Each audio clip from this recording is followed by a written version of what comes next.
Well, people lived in households.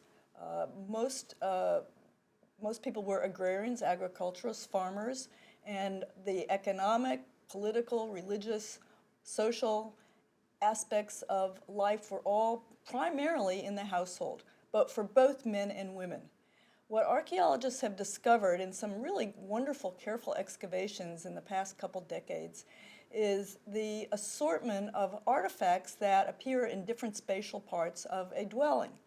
And in a sense, to the great surprise of many investigators, there were spaces in the household in which the implements of food preparation and consumption, that is where food was prepared and eaten, are found in the same physical space as small objects having to do with religious practices, with religious rituals, which leads us to the belief that ritual was part of meals, of household meals. And we do know by using biblical texts and other ancient Near Eastern texts and iconography that women were responsible for most of the transformation of agricultural products into something that you could eat or drink. They baked the bread and they prepared the stews and so on.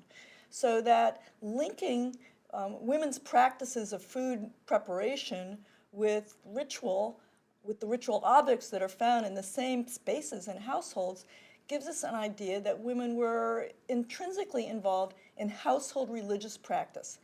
Now, even though the Bible focuses on national or communal religious practice, sacrifices at shrines in the temple, the tabernacle, those loom large in the Bible, but in terms of the experience of most people, those things were quite removed.